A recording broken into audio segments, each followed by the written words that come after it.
하나님 감사합니다. 오늘부터 또 요한계시록 2장을 들어갑니다. 우리 주님의 도우심만을 의지하면서 이 말씀을 한 절 한 절씩 듣고 주의 말씀을 의지할 때에 우리 주께서 가르치시고 우리의 마음 가운데 명확하게 새겨주시기를 원합니다. 감사하며 예수님의 이름으로 기도합니다. 아멘.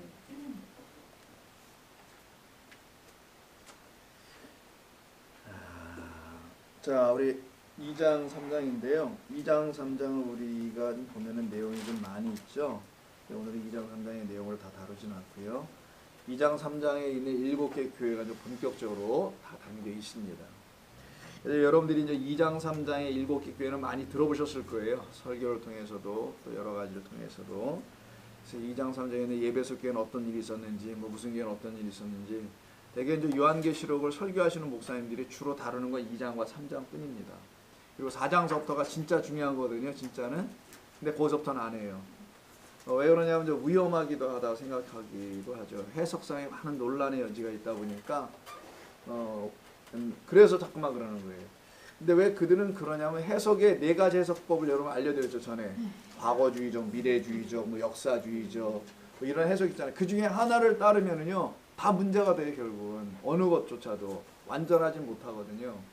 그러다 보니까 어떤 해석을 따라도 온전하지 못하니까 그냥 안 해버려요. 그러면 성도들은 어떻게 되냐?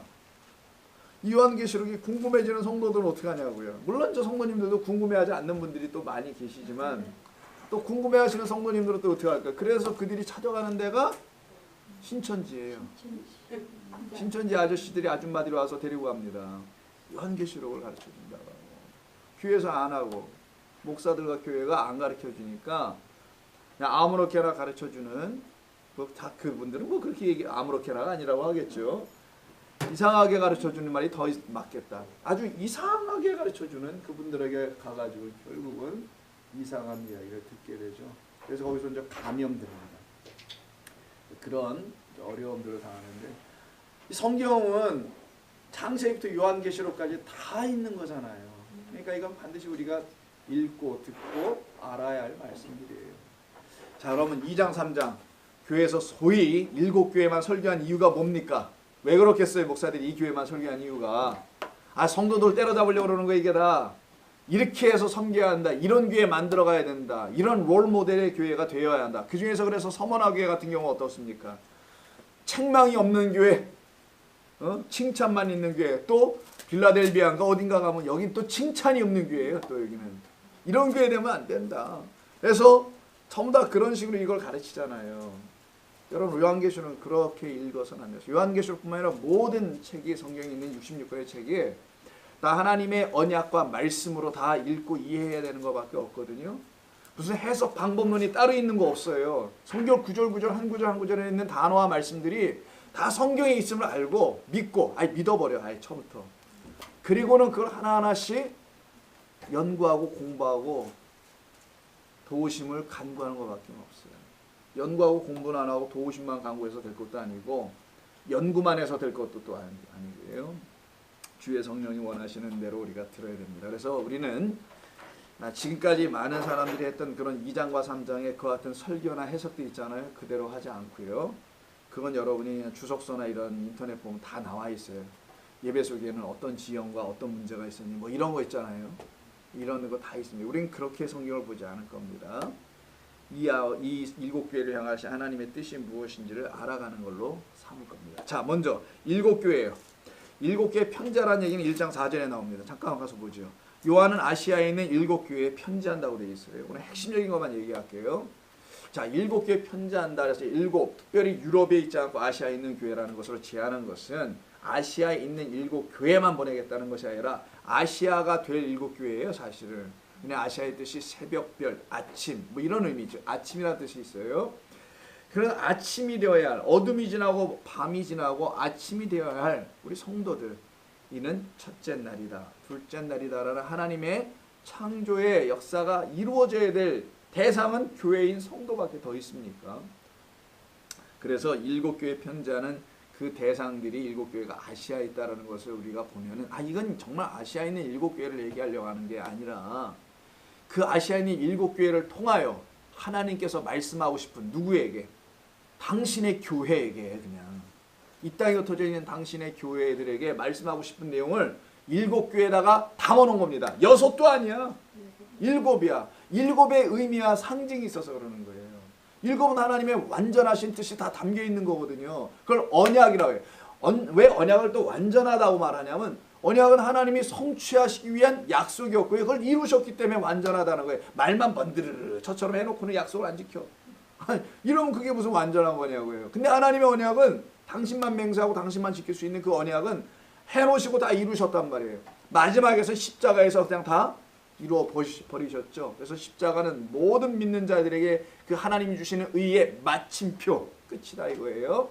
그렇게 다 이루셨으니까 하나님의 말씀 약속은 완전한 겁니다. 그래서 그 완전한 말씀과 언약과 약속을 가져야 될 교회는 아침이 된 7교회들이 가져야 되는 거예요. 7개가 된 교회도 아니고 완전한 하나님의 언약의 말씀을 갖고 있어야 될 교회를 7교회라고 하는 거예요. 자, 그 교회는 우리 교회가 되어야 되고요. 이 지역에 있는 다른 교회들도 마찬가지로 그런 교회가 되어야 돼요. 아까 우리 정신을 모아서 어떤 분하고 얘기를 좀 나눴는데 교회를 무슨 시스템으로 돌려간다 이런 얘기가 있었어요. 그러니까 시스템, 그러니까 그냥 착착착착 돌아가. 뭐 목사, 부목사, 전도사 이렇게 해서 시스템 다 주일학교 빵빵하고 주일학교 교사들도 거의 전문직이야. 그래서 대학에서 무슨 어느 저기 뭐 어린 아이들을 뭐 가르치는 그런 학과 그런 데서 뭐 상담을 가르치는 선생들이 막 어느 교회의 교사들인 거야. 그렇게 따지면 뭐 우리 교회는 뭐 시스템이 전혀 없어요. 목사 혼자 하는 것도 아니지만 우리 교회는 그런 시스템 하지 않습니다. 뭐 이렇게 굴러가게 뭐 이렇게 해서 뭐만 딱 이루어지면 척척척척 돌아가는 그런 시대가 돼 있어요. 지금의 교회, 큰 교회들은요. 뭐 그런 교회는 시스템으로 구원받나요? 뭐 어떻게 구원을 받는 겁니까? 자, 여담이고요. 자, 7이 되어야 될 교회를 하나님께서 세워 가시려고 하시는 겁니다. 자, 이 정도로 7의 의미는 이제 정리하고요. 그래서 7교회 첫 번째 교회가 예배소 교회로 이제 시작되는 것이죠. 근데 예배소 교회로 시작되어서 이제 하나님 우리 주님께서 7교회에다가 편지를 쓰시는 내용을 이렇게 담으신 것은 이 7교회를 즉 7교회라고 하지 맙시다. 하나님의 몸된 교회라고 합시다. 우리 차라리 그냥 7이 되어야 할 하나님의 몸된 교회에게 이렇게 7교회에게 각각 메시지를 보내는 형식으로 쓰신 것은 이 교회는 다 하나님의 말씀과 언약으로 완전해져야 될 교회라는 것을 알려주고 싶으셔서 그러신 거예요. 좀 이따 여러분 들어보시면 아시게 됩니다. 근데 이렇게 하나님의 말씀, 언약의 관점에서 이 언약의 관점에서 하나님의 말씀을 이해하려고 하지 않고 다른 방식으로 하나님의 말씀을 성경을 이해하려고 하면 그때부터는 문제가 좀 일어나게 돼요. 해석이 안 되는 데가 너무 많이 있습니다. 이해를 할 수 없는 것이 너무 많이 생겨요. 그러나 언약의 관점에서 이해하면 성경은 다 풀게 돼서 언약의 관점은 뭐라고? 언약의 관점을 성경 읽는다는 것은 예수 그리스도를 읽는다는 걸 말하는 거예요. 자, 뭐 성경을 다 예수 그리스도를 읽어야 됩니까? 예, 그렇게 읽으세요. 제발. 그렇게 안 읽어서 문제인 거예요. 그럼 예수 그리스도를 읽으면 너무 지금 시대가 어느 시대인데 촌스럽게 예수 그리스도로만 성경을 다 읽어요. 예, 그렇게 좀 읽어주세요. 제발. 촌스럽지만. 예수 그리스도를 읽어야만이 하나님의 언약이 무엇인지를 알게 되기 때문인 거예요. 예수 그리스도로 성경을 풀어 읽지 못하면은 하나님께서 약속하신 우리에게 주시겠다는 게 약속 언약이거든요. 그거를 못 가져요. 우리가 못 누려. 그래서 반드시 성경은 예수 그리스도를 응하여졌다는 그 성경을 예수 그리스도의 관점으로 모든 걸 다 읽어봐야 되는 거예요. 그래야만이 성경이 조금씩 이해가 되기 시작하게 됩니다. 그렇지 않으면 절대로 여러분 못 읽어놔요. 못 읽게 돼요. 그래서 언약의 관점에서 성경을 읽어야 되는데 그렇지 못한 관점으로 성경을 접하게 되면은 다양한 해석들이 나와요. 그걸 인간의 해석이라고 합니다. 저는. 사람의 다양한 해석이에요. 해석사, 연구사 그런 거밖에 되질 못합니다. 그리고 화려한 문학적 색채들이 그 설교를 덧칠할 겁니다. 제 말 이해하시나요? 화려한 문학적 좀 교회마다 좀 특징이 있다면서 어떤 교회는 뭐 와이트 칼러 좀 배운 사람 뭐 식작층 뭐 대학 교수 이런 데는 싸구려 말을 하면 안 되잖아요. 그런데 또 덧칠을 해야 돼요. 또 너무 또 블루 칼라만 모여 있는 성도들에게 또 그런 걸 또 말하면 안 되니까 또 하나님의 말씀이 그냥 또 싸구려처럼 이렇게 전하게 이것도 저것도 아니라는 거예요. 복음은 그렇게 전하는 게 아니라는 거예요. 복음은 그냥 본래 있는 하나님의 약속된 말씀인 그리스도를 전하기 위해서 쓰여진 책이기 때문에 거꾸로 그 그리스도로 성경을 들여다보면은 다 우리의 마음 가운데 생명의 양식이 되어 들어오게 되어 있습니다. 근데 이렇게 전하지 않게 되면은 많은 어려움을 역사 속에서, 기독교 역사 속에서 버리게 됐던 역사들이 있었던 것처럼 지금 이 시대도 똑같이 벌어지게 되는 거예요. 왜 이단들이 나올까요? 이단들이 뭐 나오고 싶어서 나온 거겠어요? 나올 만한 환경을 제시해 줬으니까 나왔겠지. 그거 누가 제시해 줬겠어요? 교회가 제시해 주지. 어디가 세상에서 이단 만들어 줍니까? 아니죠. 교회가 제시해 주는 거예요. 교회가 그런 환경을 만들어 줬기 때문에 이단들이 나와도 아무 뭐 제재할 수 없다고 해야 될까? 뭐 어떻게 할 수가 없는 거였죠. 왜냐하면 교회가 만들어냈으니까. 다음 그렇게 또 교회가 만들어 주고서는 또 교회가 또 이단을 또 정죄를 해요. 자기들이 만들어 줬는데 엄격하게는 그들이 다 교회에서 나왔습니다. 출신이. 절간 다니다가 이단 만들었다는 사람 들어보셨어요? 그거 없어요. 그런 건 다 교회에서 만들어져 나온 거예요. 근데 또 교회가 그들을 또 정죄를 해요. 이단이라고. 내가 볼 땐 그 교회가 이단 같은데, 정통이라는 그 교회가 복음에 대해서 말씀을 명확하게 전하지 않으면 그게 다 이단이지, 무슨 특별히 우리가 알고 있는 이단만 이단이겠냐고요. 그러기 때문에 하나님의 말씀을 우리가 명확히 잘 알아가는 것이 중요합니다. 자, 교회 이 요한계시를 통해서 우리가 알아야 될 건 언약의 관점에서 잘 이해해야 됩니다. 그런데 이렇게 이해하지 않고요, 다양한 이해 중에 세대주의적이라는 이해가 있어요. 세대주의적 해석이라는 게 있습니다. 이 세대주의자들은요, 아주 성경을 좀 특이하게 해석을 해요. 전 인류의 창조의 역사를 딱 6,000년으로 봅니다. 그리고 마지막 1,000년은 천년왕국, 성도들이 누릴 마지막으로 생각을 해요. 이게 세대주의적 관점에서 해석하는 거고요. 그들이 요한복음을 또 어떻게 요한계시를 어떻게 보냐? 특별히 7개 있잖아요. 7개. 예배소에서 시작해서 빌라델비아인가? 라우디게아로 끝나네. 라우디게아로 끝나는 7교회를 이 세대주의적이라는 그런 해석을 하시는 이 분들, 대표적인 스코필드라는 사람이에요. 스코필드.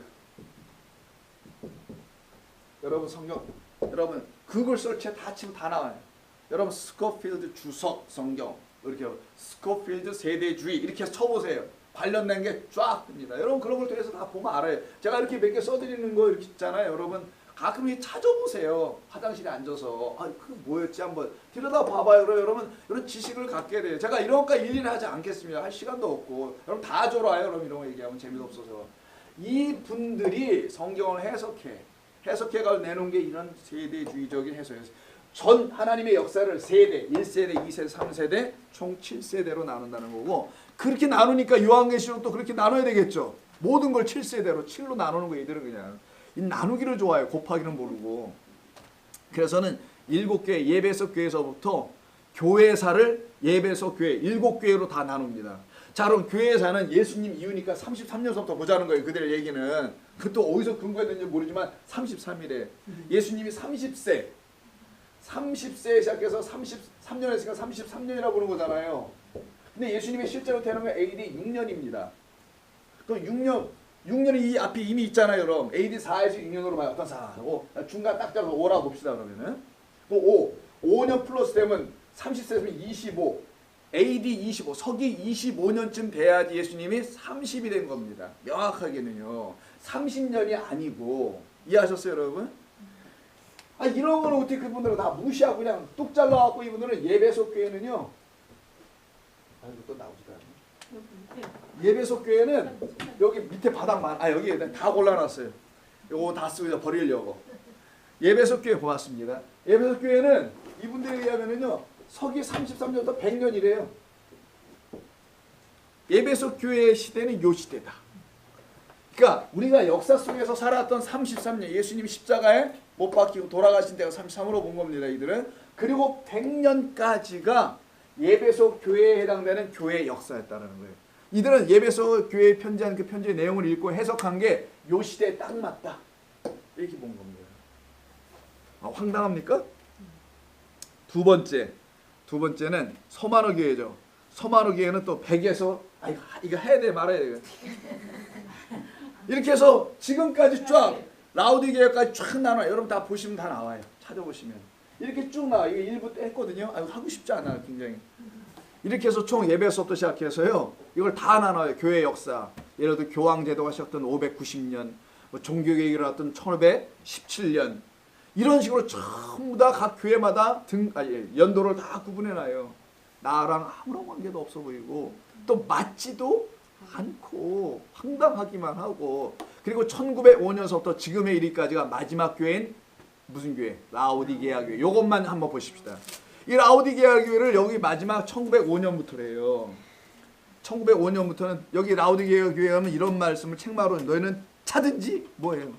16절 보세요. 15절. 뜨겁지도 아니하고 차지도 않다는 말이 나오죠. 라오디게아 교회 3장 15절에 지금의 이 교회가 그렇다라는 거예요. 뜨겁지도 않고 차지도 않아서 입에서 토하여 낼 것이다. 이 말이 나오죠. 지금의 시대가 그렇다는 겁니다. 1905년 이후로. 도대체 그분은 뭘 근거로 해서 지금의 시대가 뜨겁지도 않고 차지도 않는 그러면 여러분 뜨겁지도 않고 차지도 않다고 하는 요 말로다가 교회를 굳이 표현할 거라면 지금 시대만 그렇습니까? 그러면은 말이 되냐고요.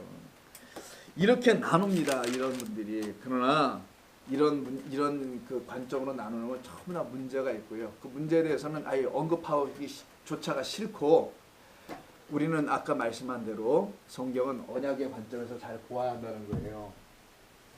그래서 성경은 딱 7세대 뭐 이런 걸로 나누지 않습니다. 성경은 세대로 나누는 것도 없어요. 우리 안에서 사망에서 부활로 넘어가는 요거밖에 없어요. 나눠지는 거는. 딱 기준점은 예수 그리스도를 중심으로 해서 그의 나에게 오심으로 오시는 그날부터 나는 사망이 끝나고 새 생명 부활의 성도로 살아가는 거예요. 이거밖에 없어요.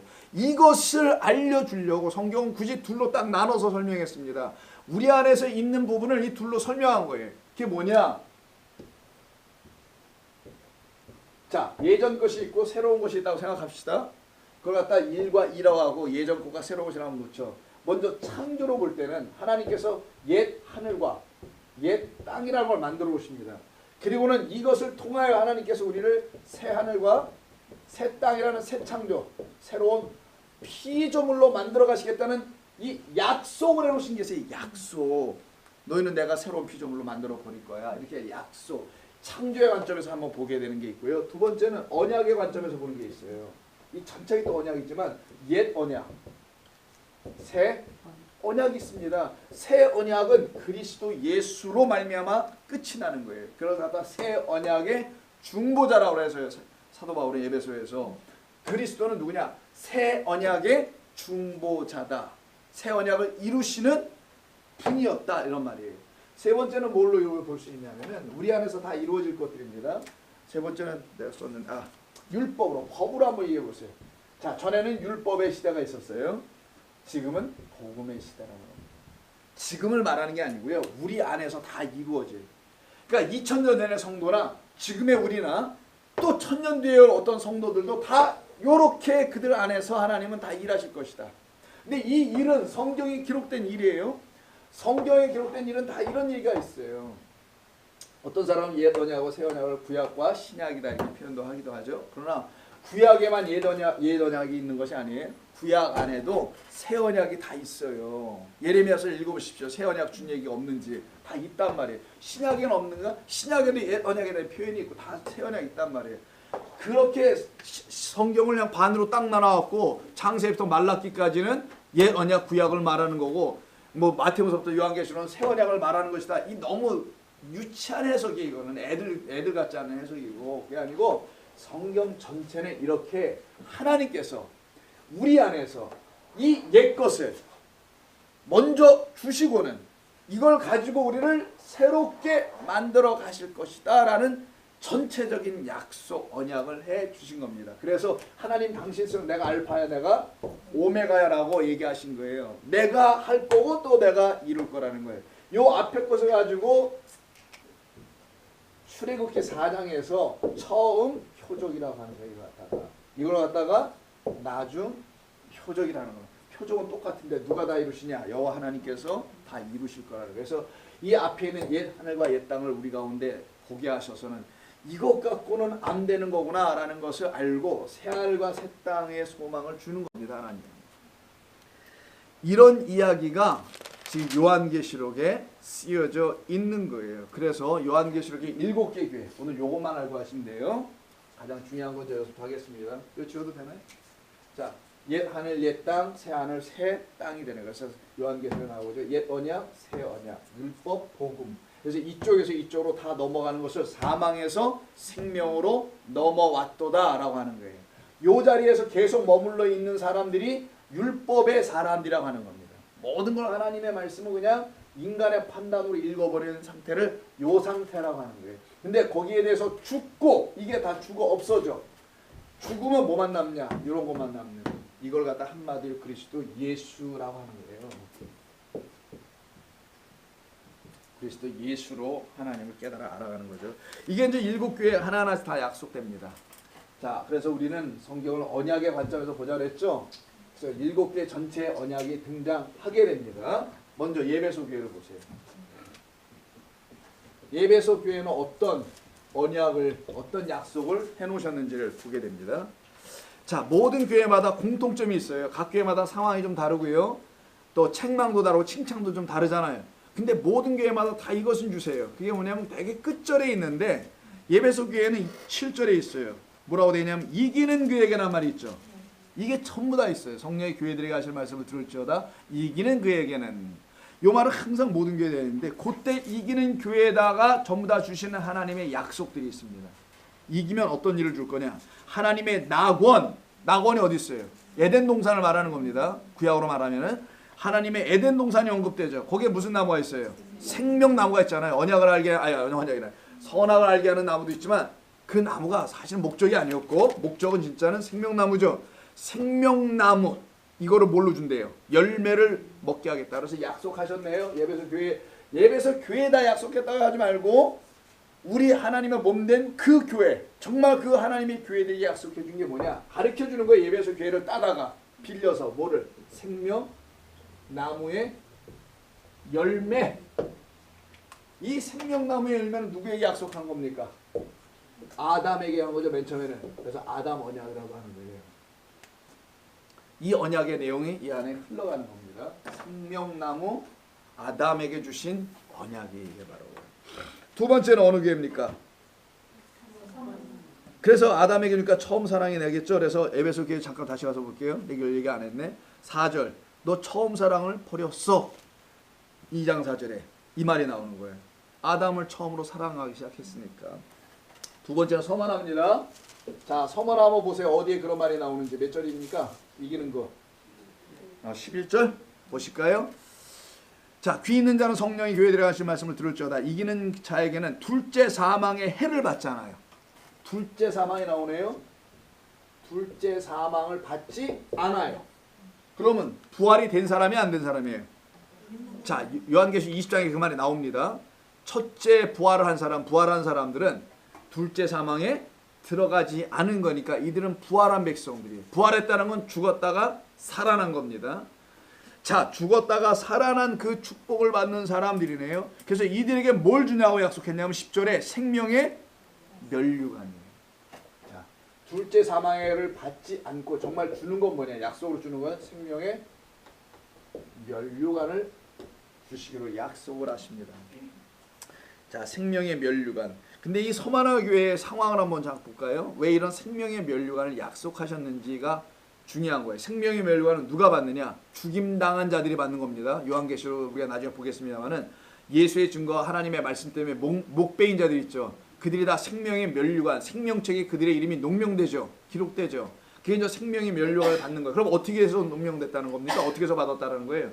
죽어서. 이건 고난, 박해, 핍박, 하나님의 말씀을 지켰다라는 이유 때문에 당하는 성도의 고난이에요, 이게. 그래서 이 고난의 시대, 환난과 핍박이 있었던 시대는 어느 시대냐? 구약 성경에서 우리에게 알려주는 것은 그 족장들, 노아라든가 아브라함이라든가 이런 사람들 등장하죠. 이때 좀 핍박과 압박과 고난과 고통과 죽음과 사망이 와요. 그리고 또 뭐도 있냐면 그 서만하게 보면 옥에 갇힌다는 말도 나올걸요? 어디 있습니까? 10절에 있지 않나요? 옥에 던져지는 시험을 받게 되는 거. 그래서 요셉 같은 경우도 그런 얘기를 하잖아요. 그래서 옥에 던져지고 감옥에 갇히고 그리고 성도들도 마찬가지고요. 그런 시대가 바로 족장들의 시대인 그 언약, 그들에게 주신 언약이 있는 겁니다. 그게 바로 족장 언약이라고 해요. 이때를 갖다가 족장 언약이라고 합니다. 자, 세 번째는 버가모 교회네요. 자, 우리가 언약의 관점에서 보는 겁니다. 버가모 교회는 어떤 것을 이기는 자들에게 준다고 하시나요? 만나, 흰돌 만나죠. 흰 만나를 주고 또 흰돌을 준다 했으니까 흰돌. 만나는 어디서 일어난 사건이죠? 광야. 광야에서는 모세겠네요. 모세가 시내산에서 봤죠. 그래서 시내산 계약이라는 게 있어요. 시내산 계약은 뭡니까? 하나님의 이름을 받는 거예요. 하나님의 이름을 갖는. 그래서 모세가 처음부터 하나님의 이름을 묻잖아요. 하나님의 이름을 갖는다면 하나님의 백성이 되는 것을 말합니다. 그럼 그 하나님의 백성 됐다는 건 그들에게 하나님이 진짜 하나님이 되시는 거예요. 그래서 시내산 계획은 내가 너희의 하나님이고 너희는 나의 백성이라는 말이 계속 반복되는 게 광야에서의 가르침의 핵심 메시지입니다. 그걸 갖다가 시내산 계약, 시내산 언약이라고 할게요. 언약이라고 하는 거예요. 이걸 갖다가 이게 지금 여기에 어느 교회, 버가모 교회에 지금 담겨 있게 돼요. 그래서 시내산 언약이라는 것을 알려주려고 광야 시대의 한 이야기를 씁니다. 그게 바로 14절 발람과 발락에 대한 민수기서에 나온 이야기예요. 발람이라는 거짓 선지자가 발락의 왕의 요청 때문에 거짓 예언을 해줘야 돼. 근데 그가 타고 왔던 나귀라고 하죠. 나귀가 어떻게 합니까? 안 가고 버티면서 나귀가 대신 말을 해버려요. 이런 역사가 나타나죠. 그게 광야에서 일어난 이야기입니다. 그래서 17절에 보시면은 이기는 그에게는 내가 감추었던 만나를 주고 또 흰돌을 줄 터인데 여기서 중요해요. 이 돌을 받는 게 중요한 게 아니라 이 돌의 의미가 있어요. 그 돌 위에 새 이름, 내 새로운 언약의 백성들이라는 거예요. 이름을 기록한 것이 있으니 받는 자들만 알고 그렇지 않은 자들은 알지 못한다. 자, 두아디라 교회 가십시다. 두아디라. 이 교회는 뭘 약속하셨나요? 이기는 자들에게. 몇 절에 나온 거죠? 자, 20 뒤로 가야 되는 좀 길다 여기죠. 만국을 다스리는 권세예요. 자, 만국을 다스리는 권세를 주시네요. 어이구, 만국이니까 나라겠네요. 자, 나라입니다. 나라, 왕국 같은 거예요. 이 나라를 다스리는 권세를 주신다는 거예요. 그럼 나라니까 자, 시내산을 지나면 어디로 들어가죠? 가나안 땅에 이제 들어가게 되죠. 가나안 땅에 들어가면 왕 정치가 시작됩니다. 사울로부터 시작해서 다윗으로 넘어가죠. 진짜 언약은 누구하고 세우세요? 다윗과 세우시죠. 그래서 그걸 갖다가 다윗 언약이다. 이건 영원한 나라에 대한 언약이에요. 영원한 나라, 이 만국을, 이 세상이 아니라 온 세상을 다스리는 하나님의 영원한 나라인 하나님의 나라가 그 다윗의 후손으로부터 오게 될 것이다라는 약속을 해놓죠. 그래서 그 약속을 두아디라 교회를 통해서 주는 게 26절입니다. 그래서 이 두아디라 교회를 이야기할 때는 거짓된 나라 이 만국을 이야기하는 게 있어야 될 거 아니에요. 그게 바로 아하방. 여러분, 아하방 때는 450명의 바알 선지자 있었던 거 아시죠? 엘리야 선지자 가서 모조리 싹 죽이고 그 제단에만 불이 떨어진 사건. 그때 당시 아하방의 부인이 이세벨이에요. 이세벨. 그 이세벨은 음료를 상징할 때 쓰는 겁니다. 대음료, 거짓된 말을 전하는 자. 그 다음에 음행하게 하는 그 여자를 갖다 쓸 때 하는 게 이세벨이에요. 그래서 여기 보실까요? 몇 장이야 이게 지금? 26절. 근데 이세벨이 나오는 거 어디더라? 20절에 나오네요. 그러나 내게 책망할 일이 있노라. 자칭 선지자라는 여자 이세벨. 거짓된 말을 주는 자라는 거죠. 그래서 선지자를 굳이 쓴 거고 이세벨 음행하는 것이 거짓된 말을 주는 거니까 그걸 갖다 연결시킨 거예요. 꿰어서 내 종들을 꿰어서 행음하고 우상의 제물을 먹게 하는도다. 요 상태, 요 만국을 그리스도의 참된 진리의 말씀인 그 나라로 통치하게 되는 권세를 성도들에게 주겠다라는 거예요. 교회들에게. 그래서 교회는 진리의 말씀을 다루는 곳입니다. 유일하게. 그래서 그 진리의 말씀을 가지고 여러분 당당하게 살아야 되는 거예요. 세상. 멋지고 어디 가도 쭈글쭈글거리지 말고 그냥 맨날 쭈글거리고 보면은 인물이 들라서 쭈글거려. 뭐 갖고 있는 게 없어서 쭈글거려. 이런 걸로 맨날 쭈글거리고 있어요. 보면은. 그런 걸로 쭈글거리지 쭈글거리는 게 또 뭐요? 쓰고서 쭈글거리면 뜻이 뭡니까? 찌그러지지 말고 이 말이 더나 찌그러지지 말고 생명의 말씀 이 언약 이 다스리는 권세 좀 있으면 또 나와요. 권세를 약속받은 성도 그 교회라는 자부심을 가지고 좀 세상을 사십시오. 세상은 몰라 이런 거예요. 교회도 몰라요.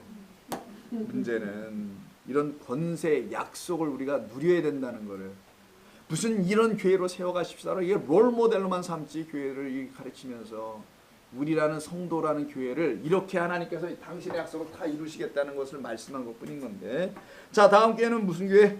사대교회. 이름도 특이해. 사대. 뭐 이렇게 사대? 여기 교회도 전부 사대는 거예요. 여기. 사대교회는 뭘 약속하셨나? 이기는 게 어디 있어요? 5절에 있답니다. 우리 권사님께서 뭐라고 써있는지 권사님 읽어주세요. 그러면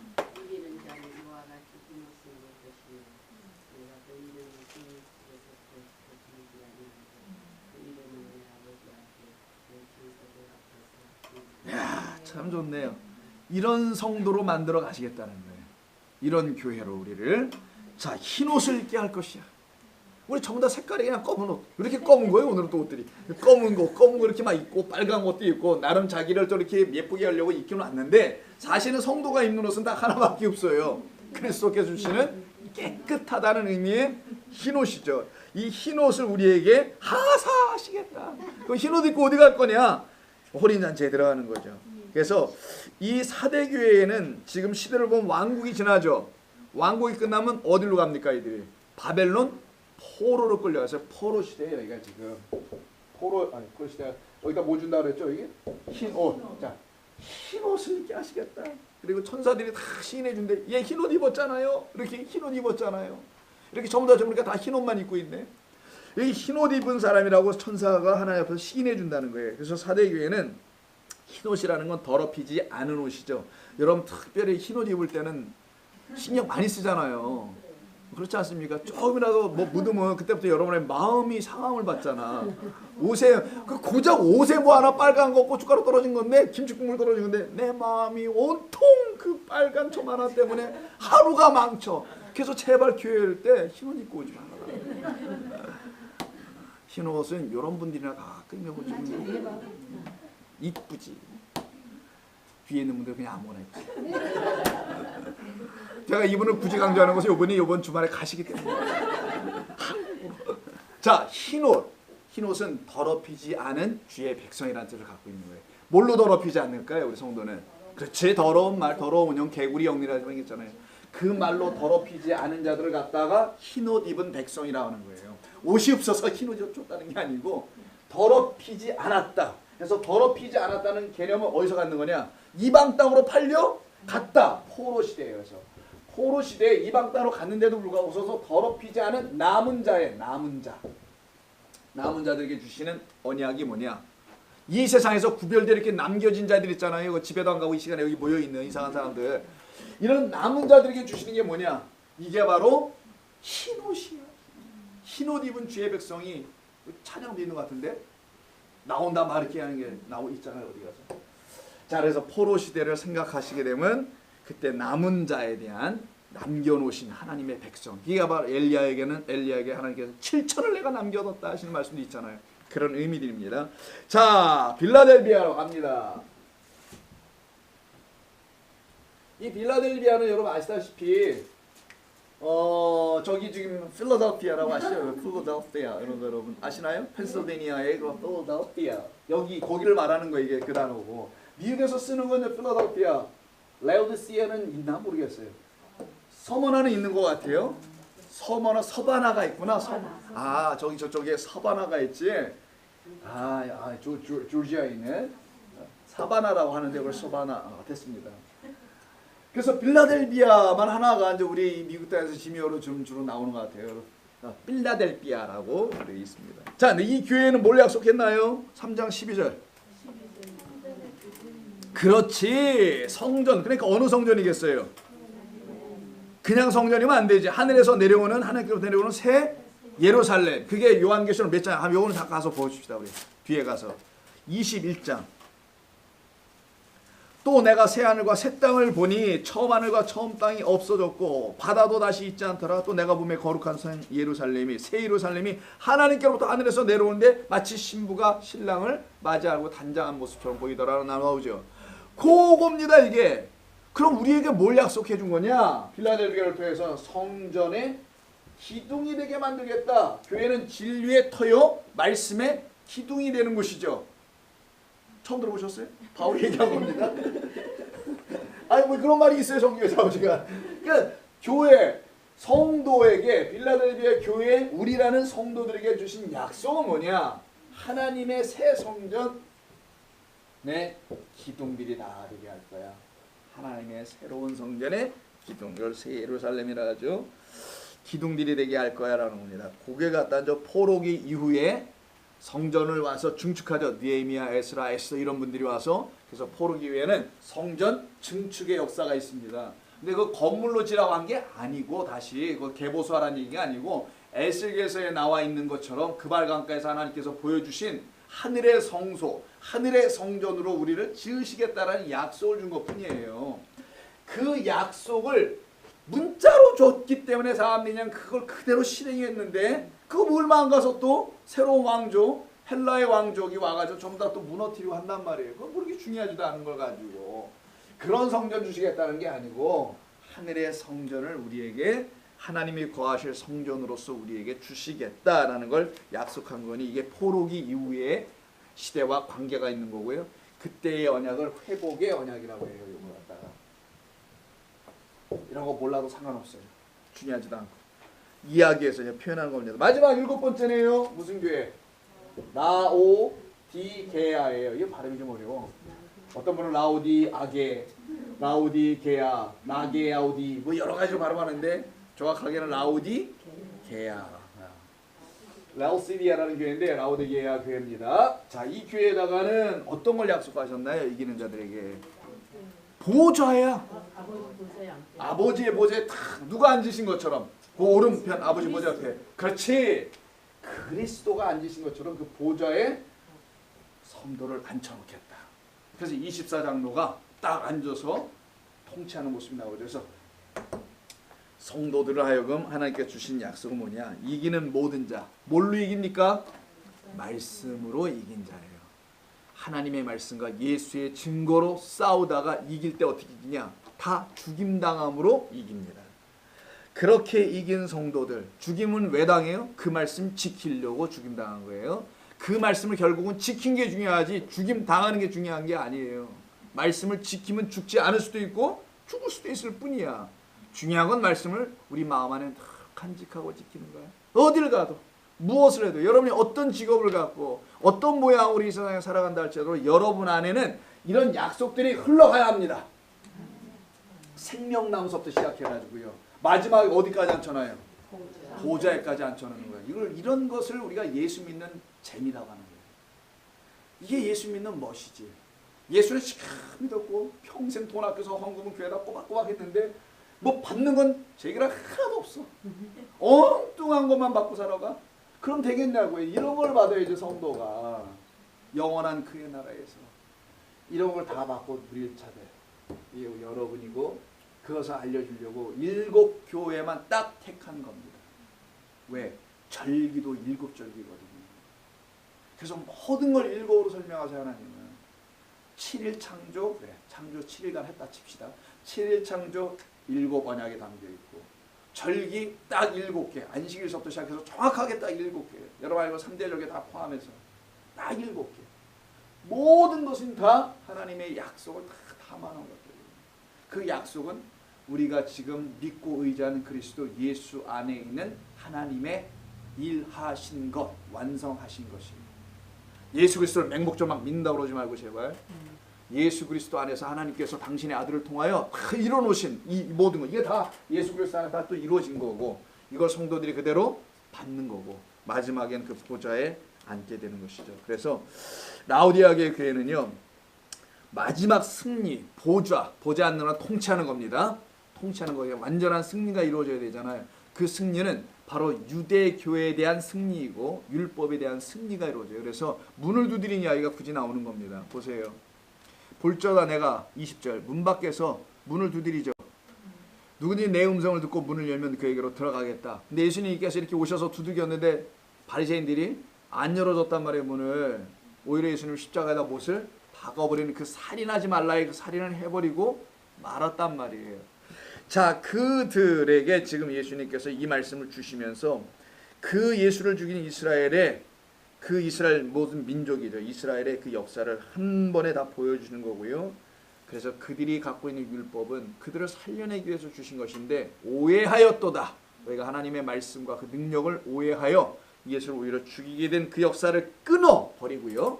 이젠 복음으로 은혜의 시대를 여시겠다라는 게 요한계시록. 그래서 성경의 마지막에 들어오는 겁니다. 그래서 이 말씀을 듣고도 복음이 되지 않고 은혜가 되지 않으면 이건 큰일 나는 거예요. 어떻게 되냐? 뭐 큰일은 아니고 창세부터 다시 또 들어야지. 뭐 겁나죠. 창세부터 다시 듣는다니까. 거기서 또 다시 들으면 됩니다. 또 듣고 또 듣고 죽을 때까지 듣다가 죽음은 우리 함께 다 만나는 것이죠. 같은 데서.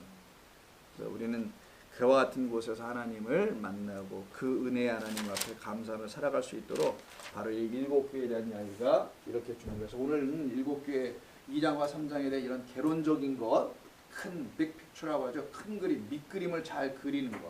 다음 주에 우리가 뭐 할 거냐?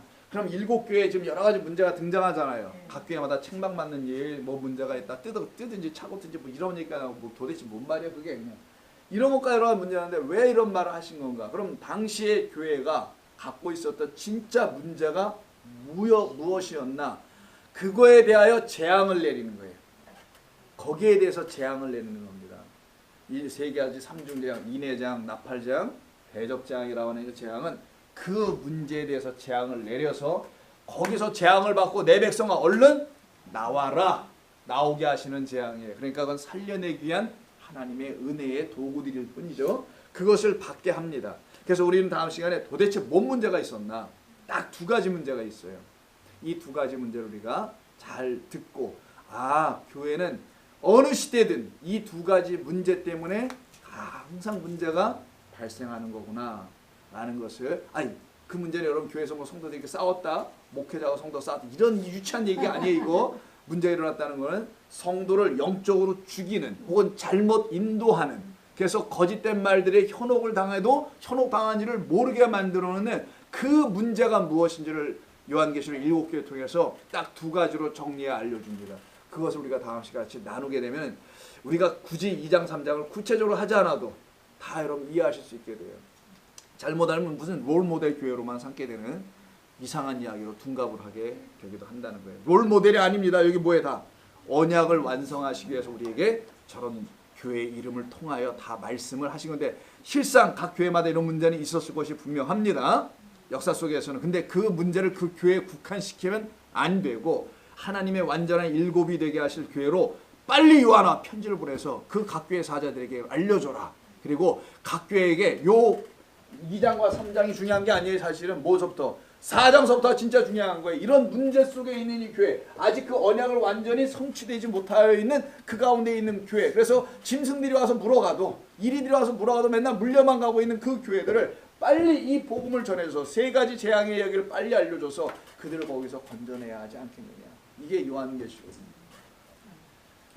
그렇게 해서 우리가 말씀 하나하나 같이 나누도록 하겠습니다. 자, 기도하실까요? 주님 고맙습니다. 오늘 이 시간에도 저희들을 이렇게 불러 모아 주셔서 하나님의 말씀에 귀를 기울일 수 있도록 주의 성령의 우리의 마음을 열어놔 주셔서 감사합니다.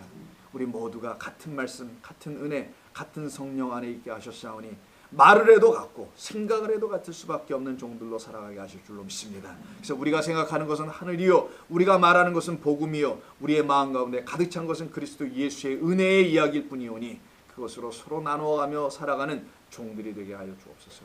한 주간 동안 우리 성도님들 영육간에 강건하게 지켜주시옵고 예수님의 이름으로 기도하옵나이다.